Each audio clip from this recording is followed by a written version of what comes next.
Louvado seja Deus. Amados, o tema da mensagem esta noite é a Igreja do Senhor Jesus Cristo.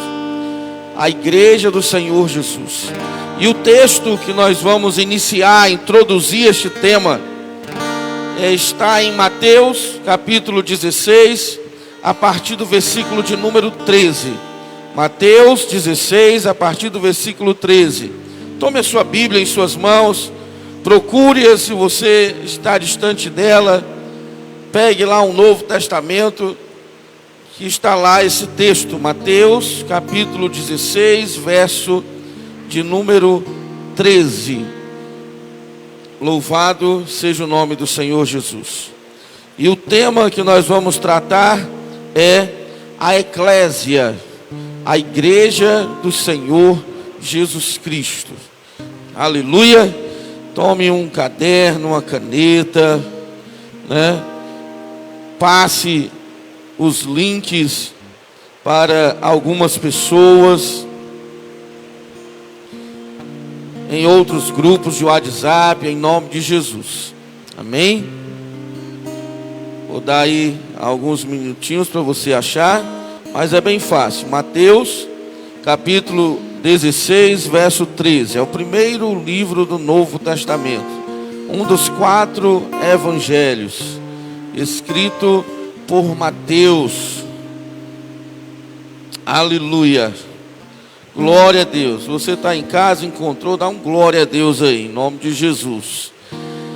Diz assim a palavra do Senhor: indo Jesus para os lados de Cesareia de Filipe, perguntou aos seus discípulos: quem diz o povo ser o Filho do Homem?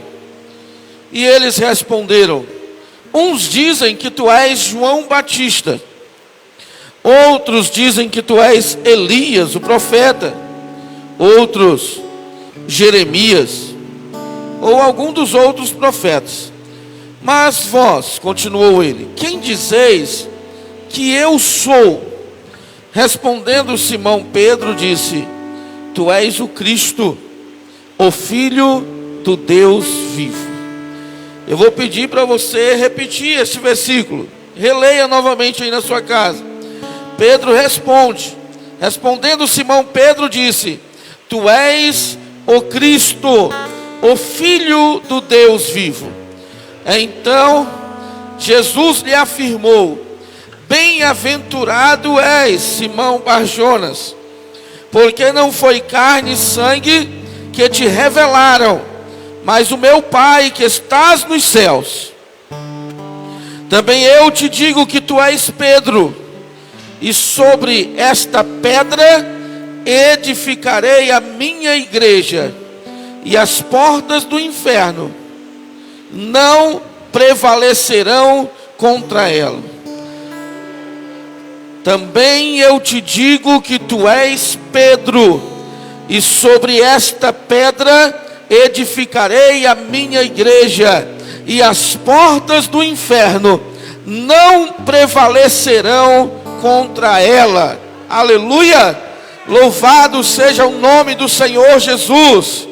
Nós vamos meditar um pouco em vários textos da Bíblia Sagrada, para que nós possamos hoje entender biblicamente o que é a igreja, entender dentro das Sagradas Escrituras o que as Sagradas Escrituras diz sobre o que é a igreja, qual é a natureza da igreja, qual é a origem da igreja, qual é o propósito da igreja, qual é a essência da igreja, qual é a função da igreja nesta terra, como esta igreja funciona neste terreno não celestial, mas material, humano, como a igreja funciona segundo a palavra de Deus. O que é que a palavra de Deus diz a respeito da igreja do Senhor? Amado, nesses dias de pandemia, de crises, de templos fechados, a portas fechadas, em muitos ainda funcionando somente pela internet, online. Entenda uma coisa: Se você está desanimado, entristecido, abatido, saiba que as portas do inferno não prevalecem contra a igreja. Que as portas desta pandemia, que as portas desta crise, que as portas de toda e qualquer perseguição contra a igreja não prevalecerão. Aleluia! Porque está escrito na palavra de Deus. E tudo que a palavra de Deus escreve, tudo que a palavra de Deus tem escrito, se cumpre. Jesus de Nazaré, o Filho de Deus, o Nazareno, um judeu, nascido em uma terra pequena, pobre, filho de José, um carpinteiro, com Maria, uma mulher desconhecida, até mesmo em sua pequena cidade. Um casal simples, humilde, pobre, em uma cidade pequena, humilde e pobre.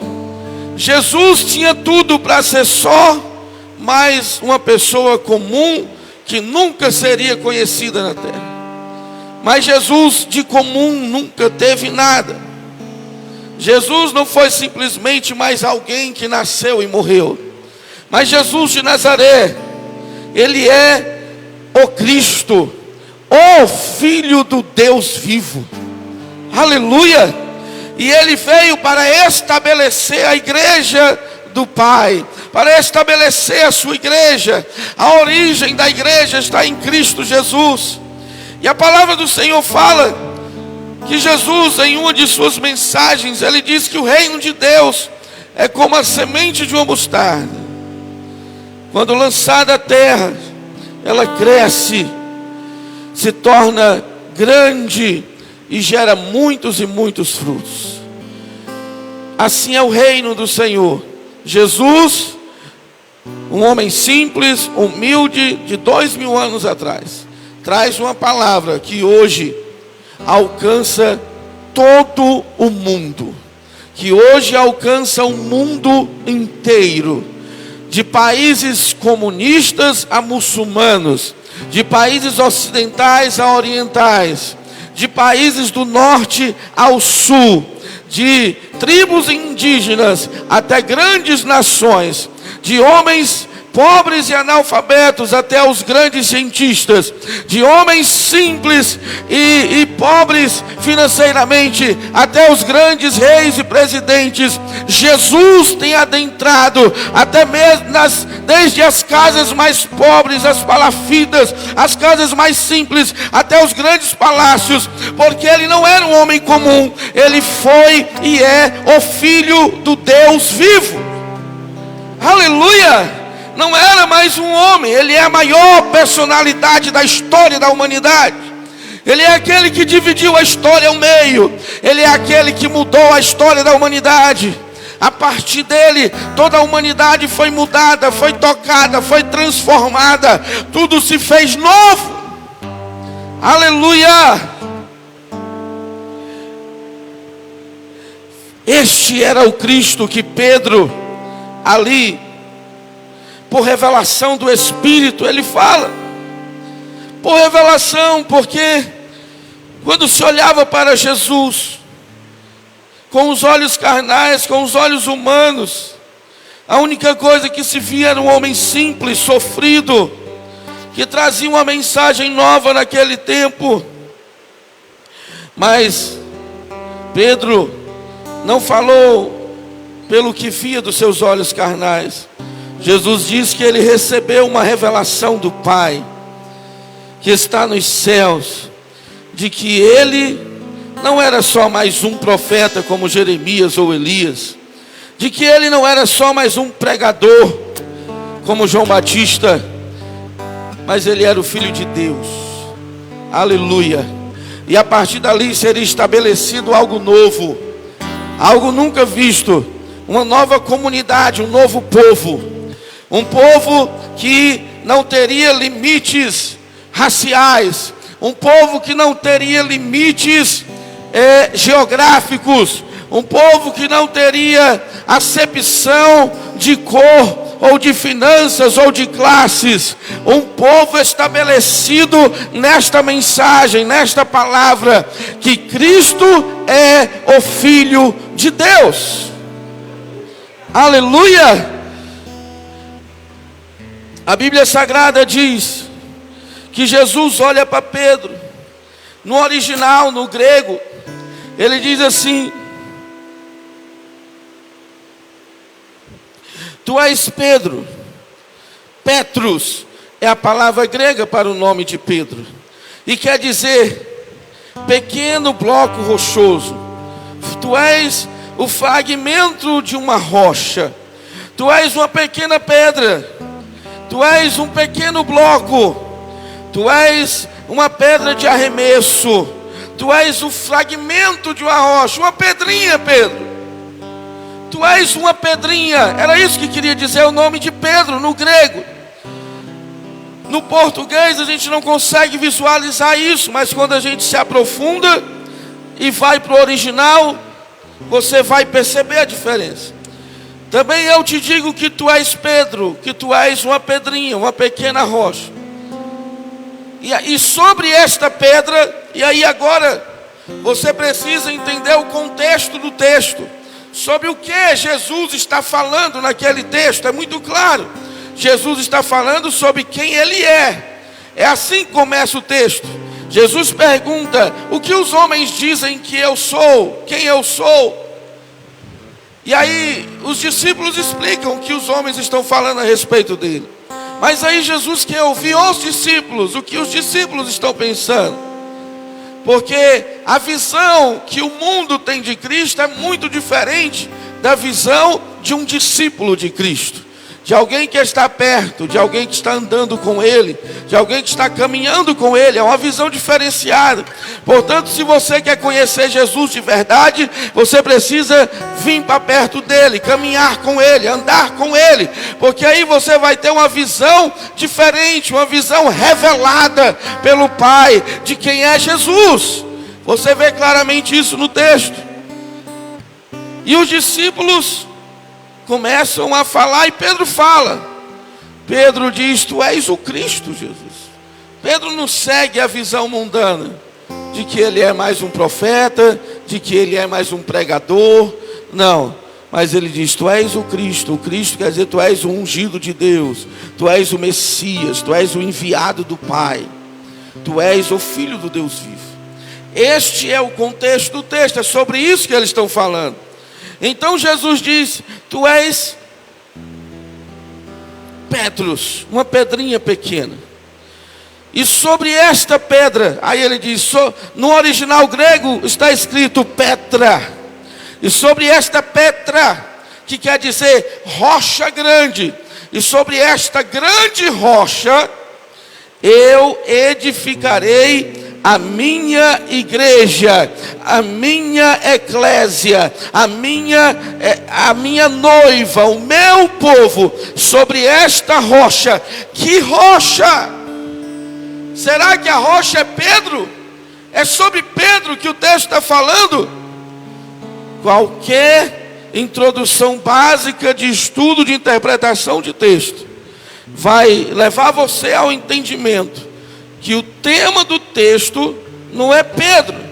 A rocha que é falada aqui é sobre quem é Jesus, sobre a identidade de Cristo, sobre a revelação do Pai da pessoa de Cristo. Ele estabelecerá a sua igreja. Portanto, para introduzirmos a mensagem sobre a igreja do Senhor, eu quero trazer esse texto, essa revelação para você. A igreja é um povo estabelecido na rocha da identidade de Cristo.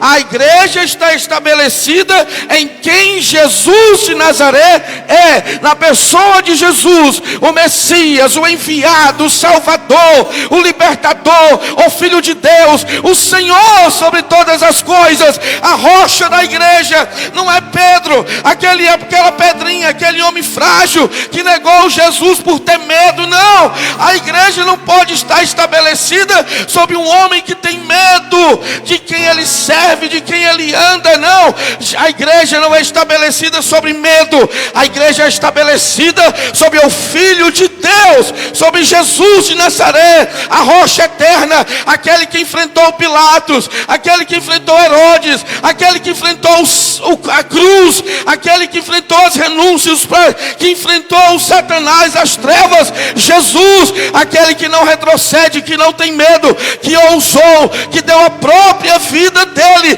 por amor a mim, por amor a você que está ouvindo essa palavra. Aleluia!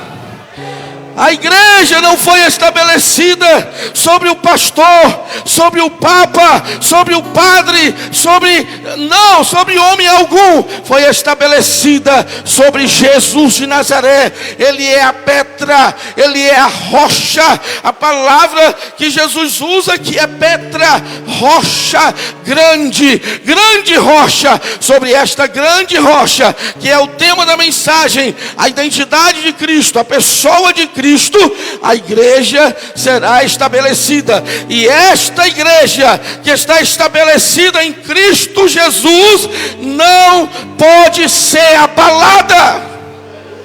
Aleluia! As portas das trevas, do inferno, da feitiçaria, da macumbaria, das trevas, não poderão fazer a igreja retroceder, não poderão abalar a igreja.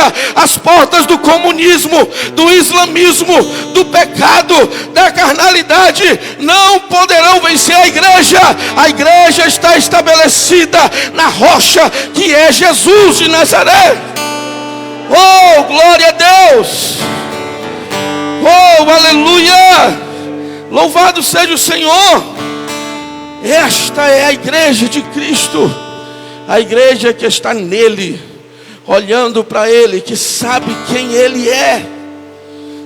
Jesus olha para Pedro e ele diz: sobre esta rocha estabelecerei, edificarei, construirei a minha igreja, a minha eclésia.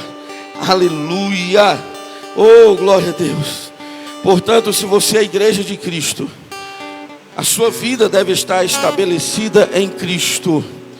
O seu olhar está em Cristo, em quem Jesus é, nas palavras que venham dele, nas palavras que venham do Pai, na revelação do Pai sobre Jesus. É isso que estabeleceu a igreja. Amém? Não foi palavra de homens, não é religiões, é o que está escrito nesta sagrada escritura. Esta é a igreja do Senhor. A sua origem, a seu fundamento principal é Cristo Jesus. É a rocha pela qual a igreja se estabelece. E não há, irmãos, a palavra de Deus fala que no mundo nós teremos aflições, que no mundo nós enfrentaremos desertos, que nós enfrentaríamos guerra, porque Jesus passou por tudo isso. Se nós estamos nele, vamos passar por isso também. Jesus enfrentou aflições, perseguições, passou por desertos na vida, ele foi tentado, Satanás se levantou contra ele, os homens o difamaram, o caluniaram, ele passou por tudo isso. Porque é que um mero discípulo, simples discípulo, não tem o que passar a mesma coisa. Todos nós vamos passar adversidades, por essas lutas, por essas batalhas. Mas, se Jesus venceu, e ele disse para nós: no mundo tereis aflições, mas tende bom ânimo. Eu venci o mundo. Você também vencerá. Aleluia, aleluia. Jesus venceu, amado. Você vai vencer. Você vai vencer esta luta, esta batalha, esta guerra. Você vai passar por esta peleja, porque o seu fundamento é Cristo. Porque a rocha que você está estabelecido como igreja do Senhor é Cristo. E se você ainda não é igreja, se você ainda não faz parte dessa igreja, venha para Cristo, corra para Cristo. Ponha seus pés em Cristo Jesus, estabeleça nele, porque no meio dessas guerras, desse deserto, dessa batalha que o mundo tem enfrentado, só há uma rocha segura, aleluia, é Jesus de Nazaré.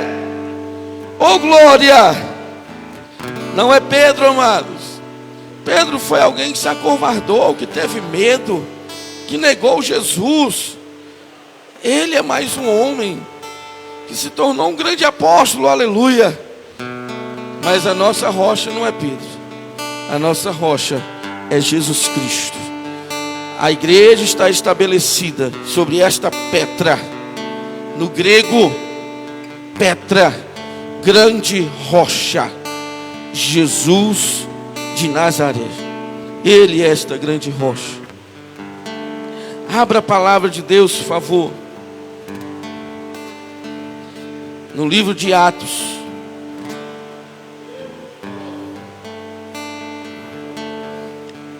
Antes eu vou ler um versículo para você que está na primeira carta. Pode ir lá para Atos, eu vou ler aqui para você.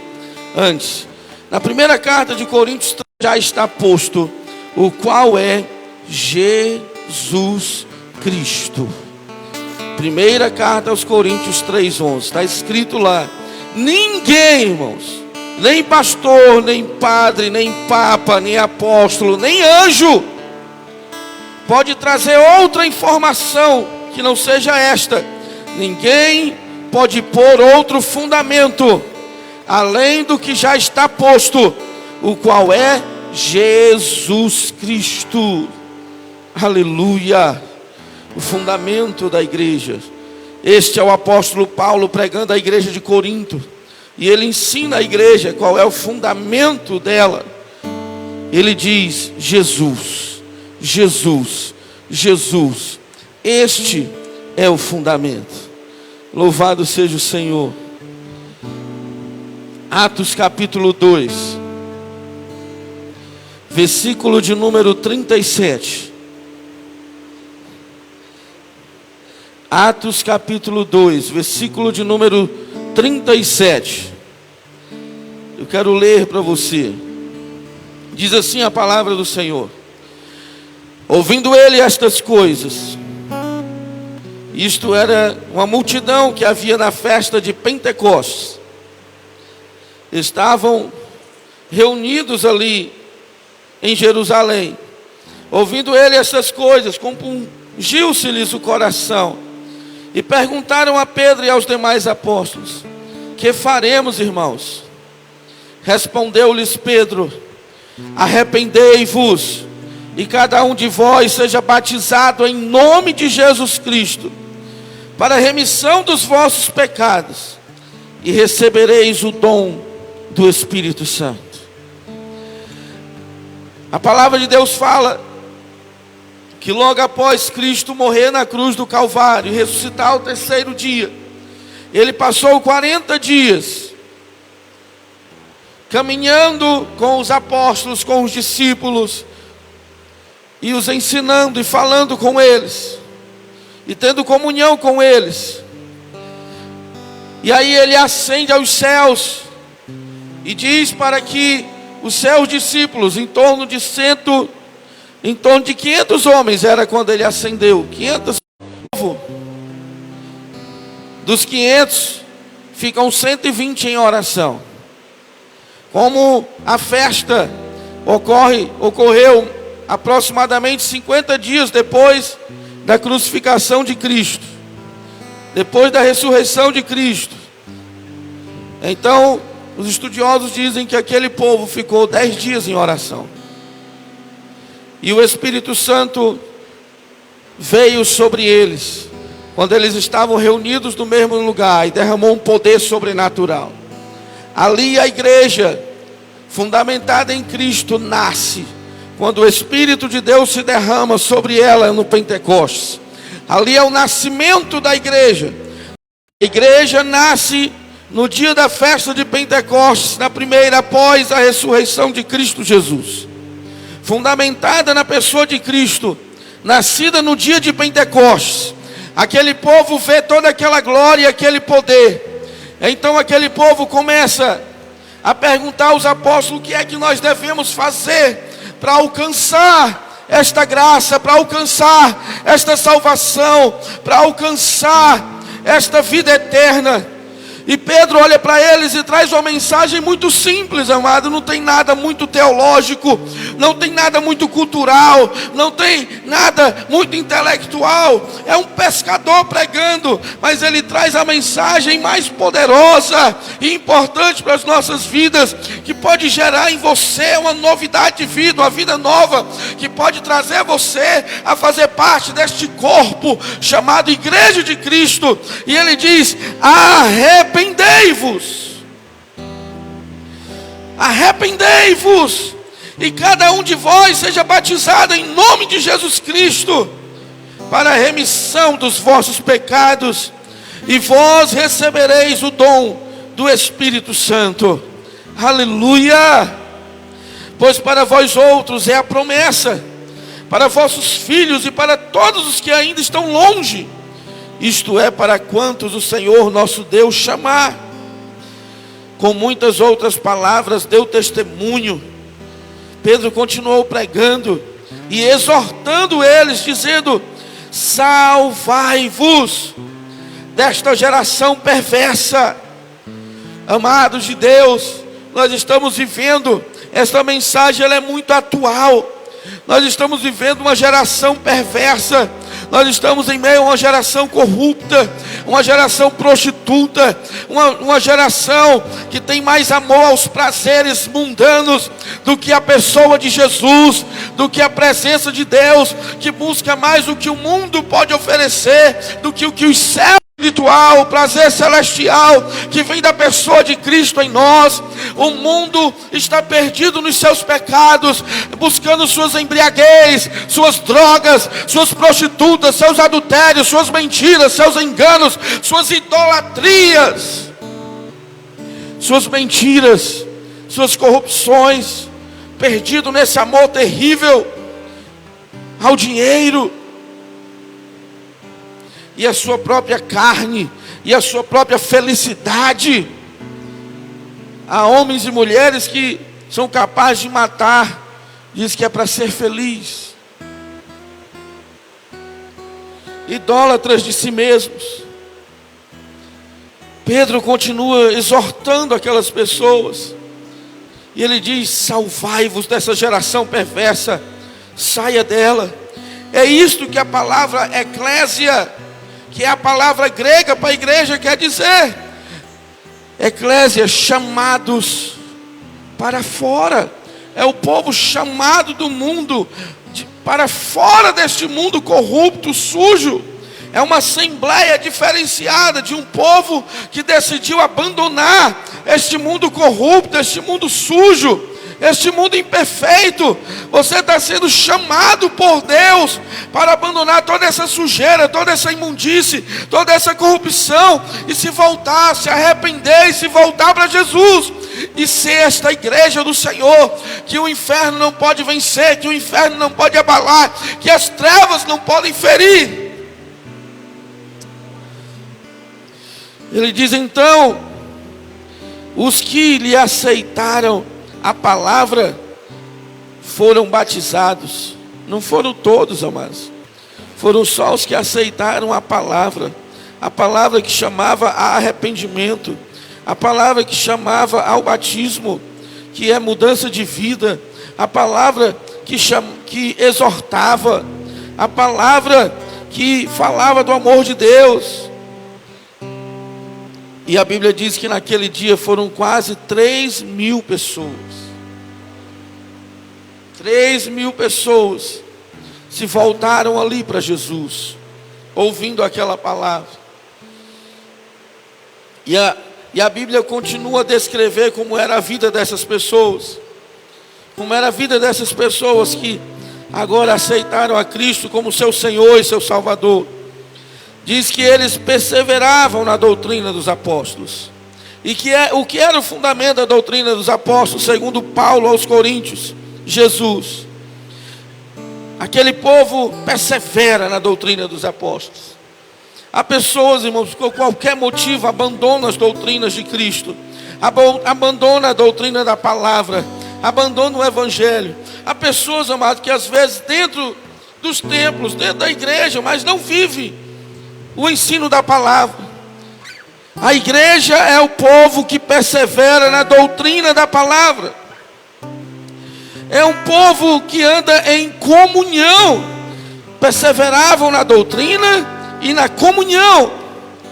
Perseveravam na comunhão. Porque existem duas coisas, mas que Satanás ataca terrivelmente a igreja. Porque são colunas da igreja essas duas coisas. Uma é a doutrina. É a essência da igreja viver a doutrina dos apóstolos, que é fundamentada em Cristo Jesus. Viver o que a palavra de Deus ensina.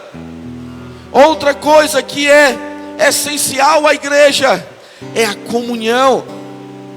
É a comunhão. A igreja precisa perseverar na comunhão. Cuidado se você está se isolando dos irmãos. Não permita que esta pandemia, não permita que essas adversidades isole você dos irmãos em Cristo.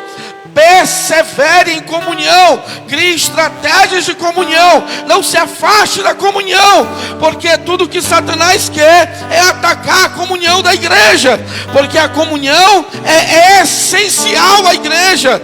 A igreja não pode ter barreiras entre ela, porque a igreja é um corpo só.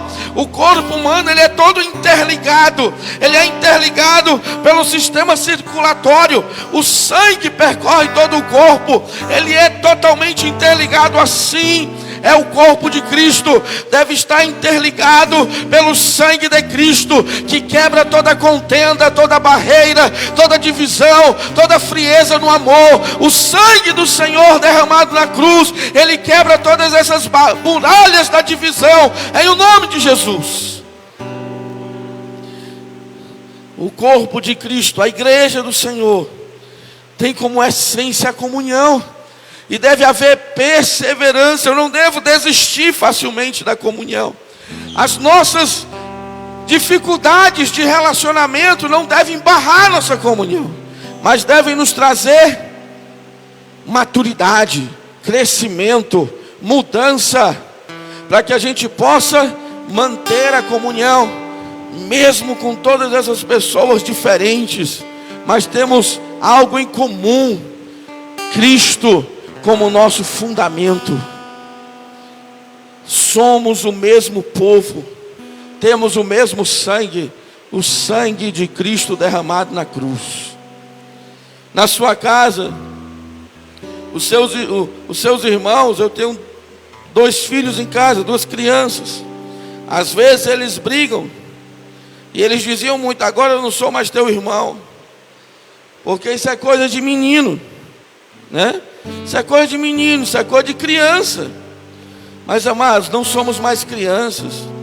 Não tem mais como eu dizer: não sou mais teu irmão.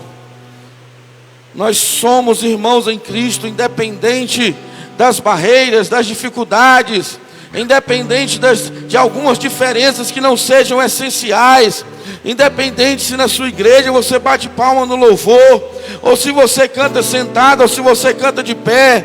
Se na sua igreja você usa calça jeans ou usa saia, se na sua igreja os homens sentam de um lado e as mulheres do outro, esses costumes não podem separar a igreja do Senhor, que é unida em Cristo Jesus, na palavra, na doutrina dos apóstolos. Amados, quanto mais íntimo é o relacionamento, mais difícil ele fica.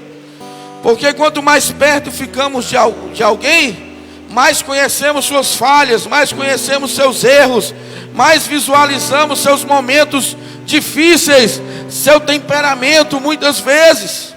E é aí que entra a perseverança. Se fosse fácil a comunhão, não precisava de perseverança. Mas a comunhão muitas vezes não é fácil, a comunhão às vezes é difícil e requer perseverança. Por isso que ele diz: e perseveravam na doutrina dos apóstolos e na comunhão. Porque se eu persevero na doutrina em primeiro lugar, a doutrina me ensina a comunhão. A doutrina diz: consolai-vos uns aos outros. A doutrina diz: suportai-vos uns aos outros. A doutrina diz: amai-vos uns aos outros. A doutrina diz: edificai-vos uns aos outros. A doutrina ensina constantemente: perdoai-vos uns aos outros, submetei-vos uns aos outros. Aleluia! É isso que a palavra de Deus diz. Mas quando é que a comunhão é quebrada? Muitas vezes, quando as pessoas não se submetem à doutrina, a comunhão é quebrada.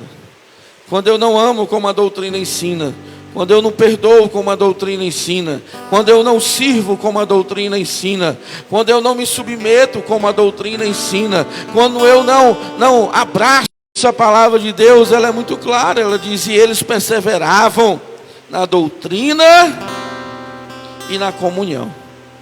Primeiro veio a doutrina, depois a comunhão. São colunas que nascem no fundamento da igreja, que nascem na fundação da igreja, que é Cristo. Ele continua: perseveravam no partir do pão e perseveravam nas orações. Aleluia. 4 coisas, irmãos, esse povo aqui, que nós podemos chamar de igreja primitiva, perseverava na doutrina, na comunhão, no partir do pão. Hoje é uma coisa rara o partir do pão. As pessoas têm dificuldade de dividir, de doar, de dar, de entregar, de estarem juntas. O partir do pão, amados, relembra a Santa Ceia, relembra Cristo com os apóstolos dividindo o pão. Quantos de nós não tem mais feito isso? De irmos uns às casas dos outros e dividirmos o pão e almoçarmos juntos e tomarmos café juntos.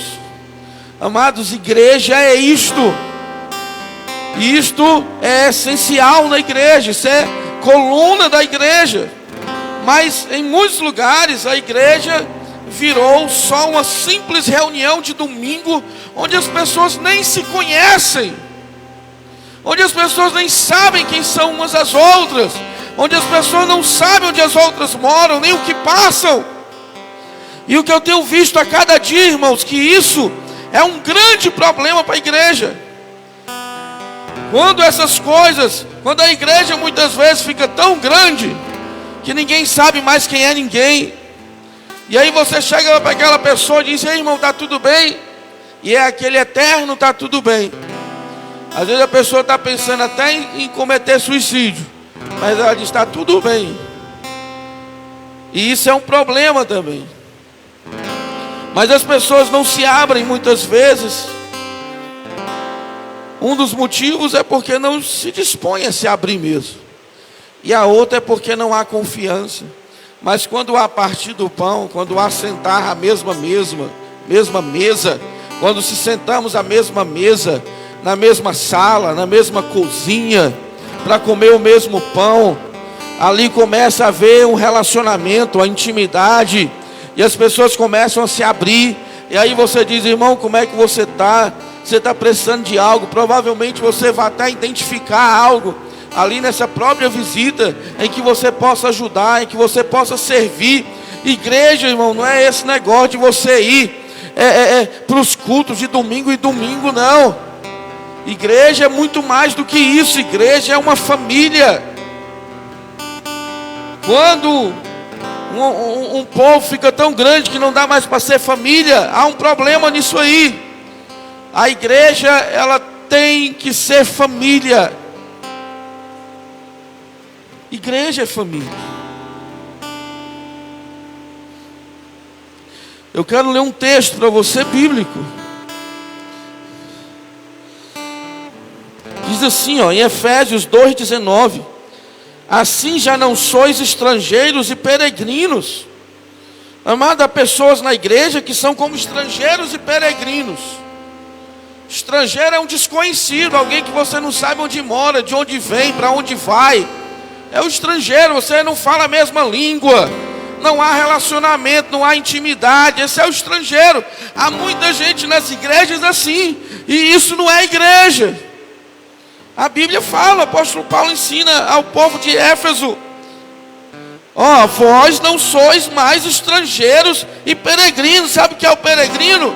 É aquele cara que ele pula de igreja em igreja.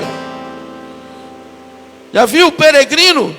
Ele está, esse ano ele está num lugar, no outro ele está no outro. Daqui a 6 meses ele teve um problema com alguém, ele não se deu com fulano, o cicrano exortou ele não gostou, o beltrano chamou a atenção dele, ou alguém não olhou para ele naquele dia, alguém não deu uma oportunidade a X ou Y para ele muda de família. Você já viu isso? Você já chegou para o seu pai na sua casa e disse: pai, eu vou me embora porque ontem o senhor não falou comigo, né? Ou você já chegou para sua mãe e disse: mãe, ontem a senhora me chamou a atenção e a senhora me exortou de forma muito forte, então a senhora não é mais minha mãe. Você já fez isso? Normalmente as pessoas que mais te amam, são as que te exortam com mais firmeza. A pessoa que eu exorto com mais firmeza na minha vida são os meus filhos. Por quê? Por causa do amor do pai, que o pai quer ver os filhos bem. Então, amados, cuidado com as quebras de comunhão. Você não é peregrino. Igreja não é formado de estrangeiros e peregrinos. Entenda isso, irmãos. Igreja, ele diz assim, ó: vós sois concidadãos dos santos. Tem a mesma cidadania, a mesma origem, a mesma nacionalidade, os céus. Essa é a nossa nacionalidade. E ele diz: e sois da família de Deus. Aleluia. É isso que Paulo está ensinando ao povo de vocês. Não são mais estrangeiros e peregrinos. Amado, quantas pessoas não crescem porque estão na igreja como estrangeiros e como peregrinos? Não vai a lugar nenhum. Ele está sempre recomeçando.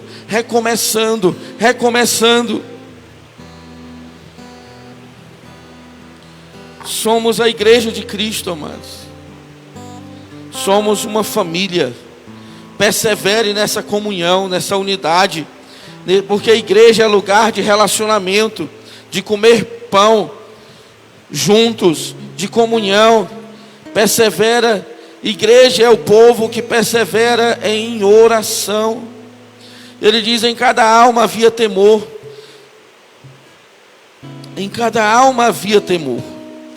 Aí há um i. Ele disse, ó: perseveravam nas doutrinas dos apóstolos, na comunhão, no partir do pão e nas orações. Isso é Atos 2:42. Em cada alma havia temor. Aleluia.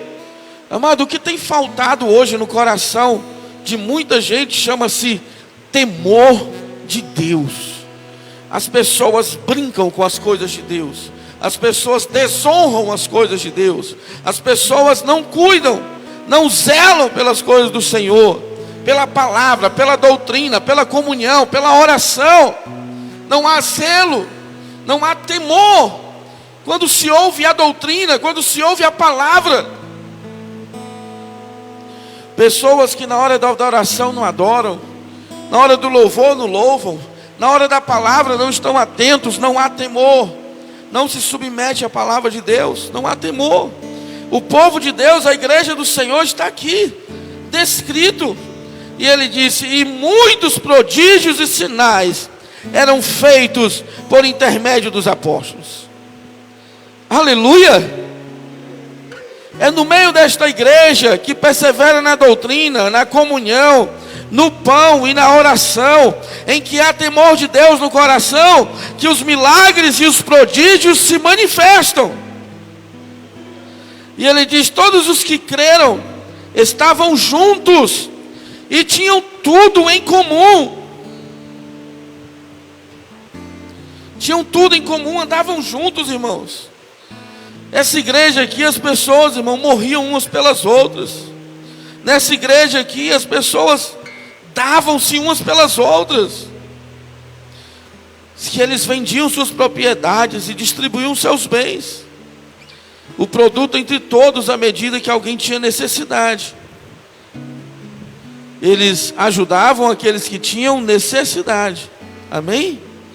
E diariamente, diariamente, muita gente esqueceu disso aqui, mas aquela igreja, a igreja primitiva, diariamente perseveravam unânimes no templo. Unânimes no templo. Eu acho engraçado, irmão, que algumas pessoas falam como se a igreja primitiva não fosse a templos. Como se a igreja primitiva, ela não tivesse templos para orar, para adorar, para buscar a Deus. Que isso é uma coisa da igreja moderna. A igreja primitiva não ia para templos. Porque Jesus nunca construiu um templo, porque não precisava, irmão. O templo era enorme em Jerusalém. E haviam diversas sinagogas. Sinagogas eram pequenos templos que podiam caber até 100 pessoas. Diariamente, está na palavra, perseveravam unânimes no templo.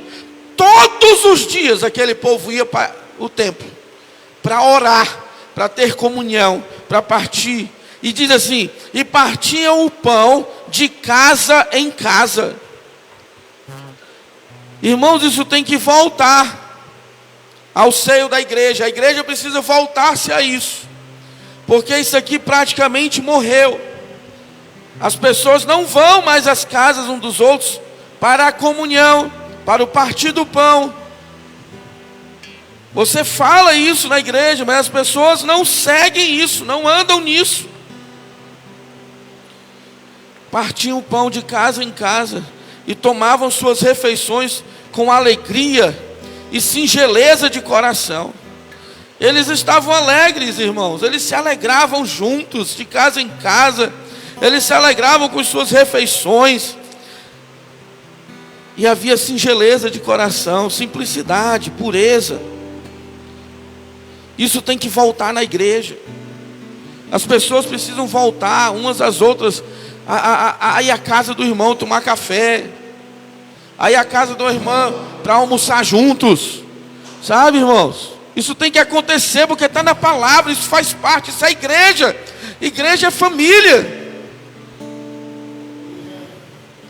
Precisa convidarmos mais uns aos outros. Mas isso não tem acontecido, irmãos. Isso faz parte da vida da igreja. Está na palavra, isso é constante na palavra. Aqui, irmãos, é o texto de fundação da igreja, praticamente. Que aqui a igreja foi fundada. Louvando a Deus e contando com a simpatia de todo o povo. Amados, a igreja, ela tinha a simpatia do povo. Você entende isso? Que a igreja, eles eram pessoas agradáveis ao povo. As pessoas se agradavam dos cristãos, gostavam, tinha a simpatia. Sabe, um vizinho cristão, as pessoas gostavam dele.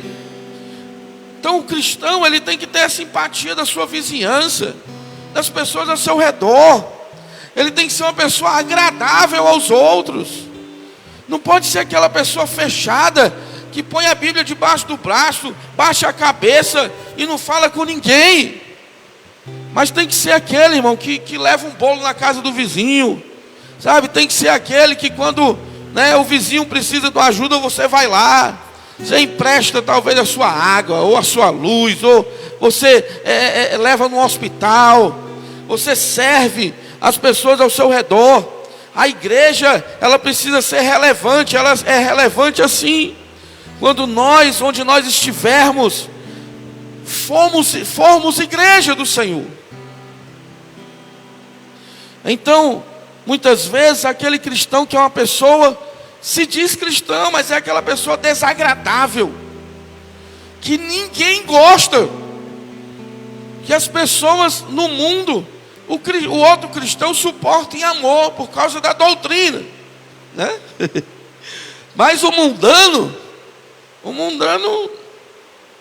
se distancia. Mas a palavra de Deus diz que essa igreja aqui, esse povo aqui, irmãos, eles tinham a simpatia de todo o povo. Aleluia.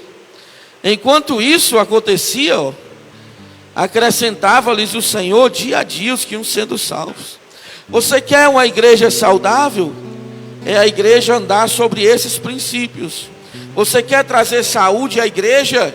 É a igreja se ajustar a esses princípios bíblicos da palavra. É eu, como cristão, me ajustar a esses princípios bíblicos. É eu dizer: Senhor, em que doutrina tua eu não estou perseverando? Senhor, no que eu tenho falhado na comunhão? Pai, me ensina, Senhor, a partir o pão com os meus irmãos, a ser alguém perseverante na oração. Oh, Pai, enche o meu coração de temor do Senhor. Amados, esse aqui de diariamente perseveravam unânimes no templo, não há nem o que se falar, irmãos.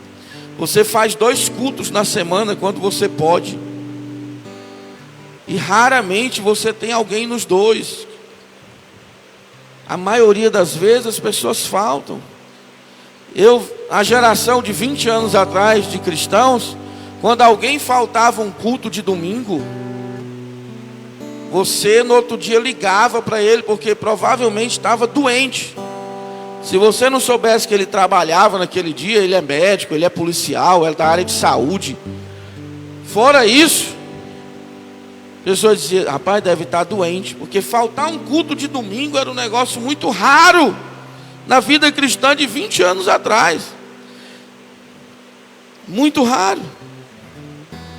Mas hoje, irmãos, é a coisa mais comum as pessoas não irem. Aí você pergunta: por que as pessoas estão doentes espiritualmente? Por que estão fracas? Por que as pessoas não estão bem espiritualmente? E você olha para esses princípios. Aí você começa a perguntar à pessoa: irmão, você tem perseverado nas doutrinas? Como é que está a sua comunhão com os irmãos em Cristo, com a igreja? Irmão, você tem partido o pão na sua casa? Quando foi a última vez que você convidou alguém para vir tomar café com você na sua casa? Alguém em Cristo, para orar junto, para conversar sobre a palavra, sobre o evangelho? Como é que é a sua vida de oração? Como está o temor do Senhor no seu coração? Amado, quando foi? Como é que está a sua vida na casa do Senhor? Hoje talvez está difícil, né, irmão? Por causa da pandemia, e os templos estão fechados. Mas não precisa o templo estar fechado, irmão, para ter um bocado de gente que não vai para a igreja, mesmo com os templos abertos, né? Então parece que tem gente que faz é gostar, que vai ficar em casa assistindo o Faustão, o Gugu. O Gugu só em centro espírita agora, né? Mas o Faustão, ainda existe Faustão? Então, brincadeiras, irmãos, à parte. Mas tem gente que parece que gosta, irmão. Oi, o governador, só falta soltar fogos. O governador botou mais 30 dias, meu irmão. Rapaz, só falta a glória a Deus. Irmãos, sabe o que é, irmãos, isso aí? Isso chama-se comodismo. Isso chama-se desânimo espiritual. Falta de doutrina, falta de comunhão e falta de oração. Leva a pessoa a ter essa vida de desânimo espiritual.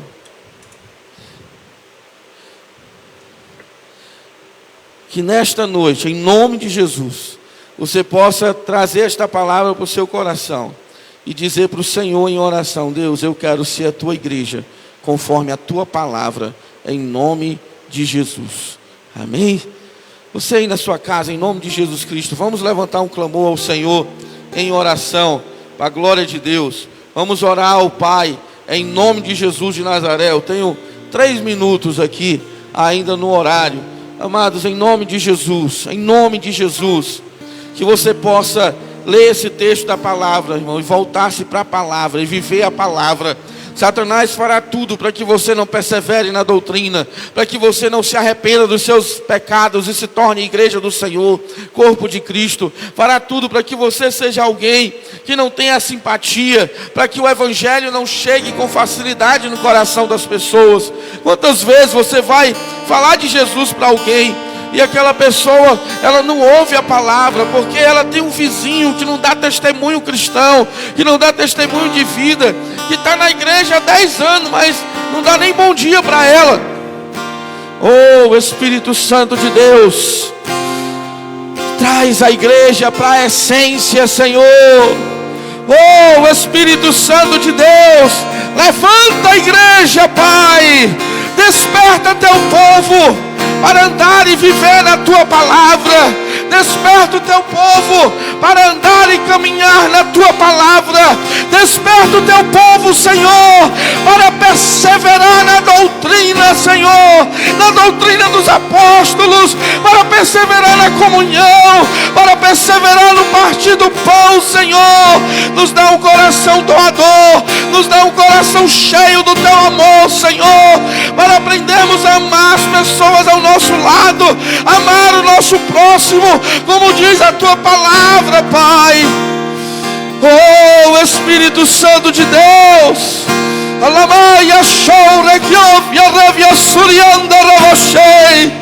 Espírito Santo, nos ensina, Pai, gera em nosso coração o temor do Senhor, o temor do Senhor, Pai. Queremos ser homens e mulheres tementes a Deus, tementes a Deus, tementes a Deus, zelosos da tua palavra, do teu evangelho, do teu ensino, Pai.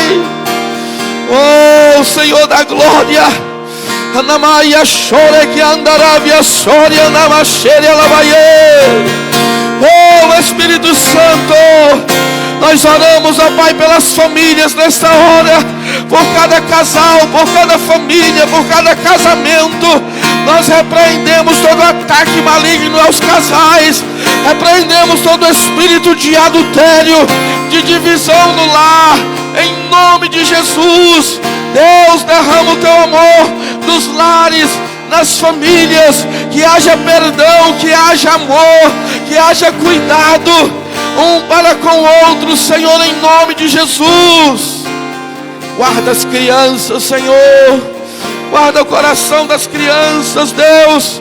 Quantos ataques malignos têm surgido contra as crianças, e nós queremos orar agora, Pai. Abençoa as crianças, guarda seus corações, suas mentes. Nós repreendemos todo ataque do medo, todo ataque do pânico, todo ataque de ansiedade, todo ataque de depressão, em nome de Jesus de Nazaré. Senhor, envia cura, envia, Senhor, libertação. Guarda, Senhor, as crianças da nossa nação. Nós colocamos, Pai, os filhos dos pastores, os filhos dos teus servos, os filhos dos diáconos, dos missionários, dos irmãos.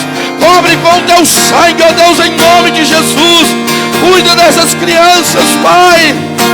Oh, Espírito Santo, visita, Deus, nesta hora, Heloísa, em nome de Jesus.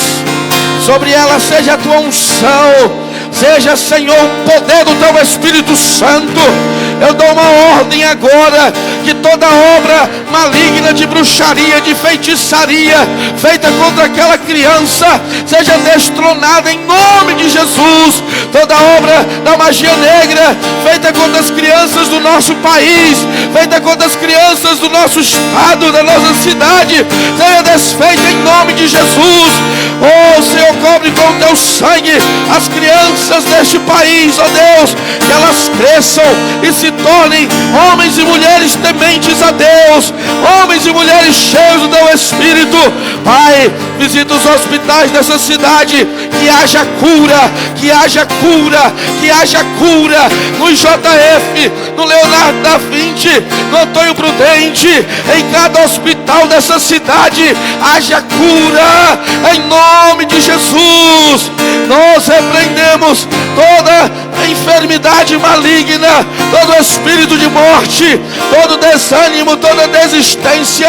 Deus, dá ânimo a estes enfermos, dá saúde, dá fortaleza, renova suas forças. Toca, Deus, toca seus pulmões, toca seu coração, toca o sistema circulatório, respiratório, toca, Deus, todo o corpo destes enfermos em nome de Jesus. E aonde houver uma célula infectada, ela seja curada agora em nome de Jesus de Nazaré. Toma nossa nação, Pai, toma nosso país, os governantes, Deus, que toda obra do inferno contra esta nação, toda ação maligna que queira trazer o comunismo a este país, seja desfeita em nome de Jesus. Que este país seja abençoado, que haja liberdade para te adorar, para te servir, para te exaltar, para a honra e a glória do Senhor. Faz assim, ó Pai, em nome de Jesus. Se você está ouvindo esta oração e esta palavra, se você está na sua casa, está fraco, está desanimado, está abatido, deixa eu dizer para você, você é a igreja do Senhor. Você está fundamentado na rocha eterna, a rocha que é Jesus Cristo, o Filho do Deus vivo. Levanta-te, põe-te em pé e resplandece em nome de Jesus. Em nome de Jesus, deixa Deus te usar como a coluna da tua casa, para ser um instrumento de bênção, para ser um instrumento de bênção, em nome de Jesus de Nazaré.